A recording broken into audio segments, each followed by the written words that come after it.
Votre grand journal du soir, c'est jusqu'à 20h avec François Claus. Bonsoir Hugo Micheron.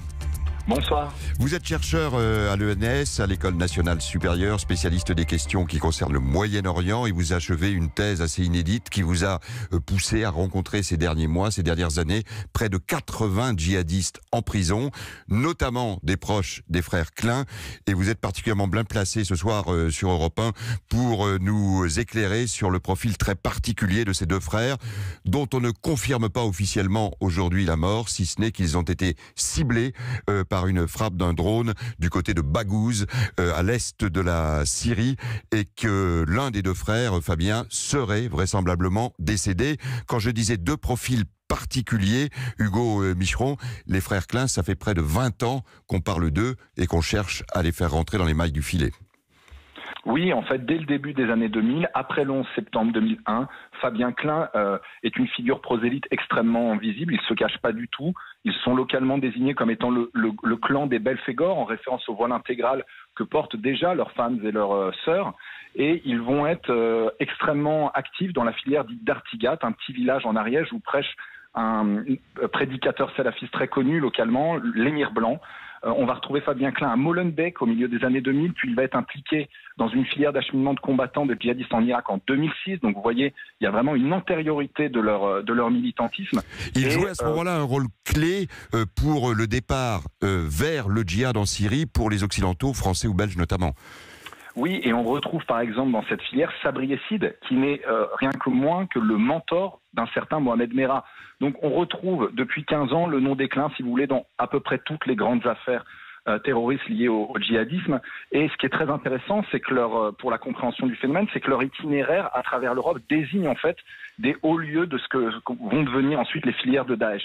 Molenbeek, en Belgique, mais également Argenteuil, Stein, des zones où on va voir des filières très très actives à partir de 2012-2013 qui vont s'activer. Ce qui nous frappe également dans ces affaires de djihadisme, c'est ces fratries qui semblent se répéter, les frères Merah, les frères Kouachi, aujourd'hui les frères Klein. Il y a un phénomène de famille pratiquement dans l'engagement vers le djihad.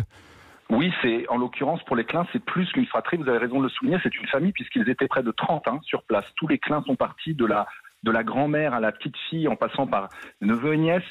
Eux-mêmes, il y a eu plusieurs alliances dans la famille Klein avec une autre famille, une grande famille de convertis de Bayonne.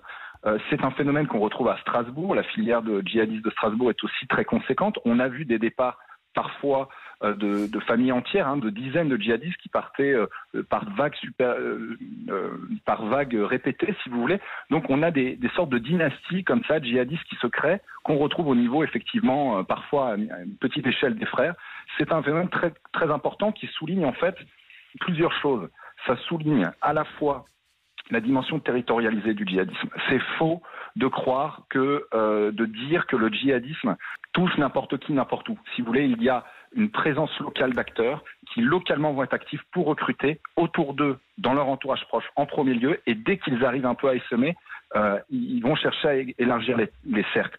Donc ça, c'est important pour comprendre que le djihadisme, c'est pas un phénomène qui nous tombe sur le bout du nez à partir des attentats de Merah en 2012 ou de Daesh en 2014-2015, c'est un phénomène qui s'est construit dans le temps. Et la trajectoire des frères Klein de ce point de vue-là nous montre comment des acteurs sur 15-20 ans vont penser leur militantisme dans une continuité. Ça, avec leur mort et aussi avec la violence qui s'est manifestée dans l'Hexagone à travers les attentats de Daesh, on en a pris conscience, si vous voulez. Donc c'est vraiment, il faut pas croire qu'avec la mort des Klein, le djihadisme est réglé, mais par contre, on peut à travers leur cas comprendre davantage ce qui s'est passé et ce qui se passe encore dans l'Hexagone, dans certains territoires. Et on comprend que, évidemment, les services français suivent avec beaucoup d'attention aujourd'hui les confirmations qu'on attend pour le décès de Fabien Klein et peut-être la blessure de son frère après cette frappe de drone. Merci beaucoup, Hugo Micheron, de nous avoir accompagnés et éclairés sur Europe 1 ce soir. On va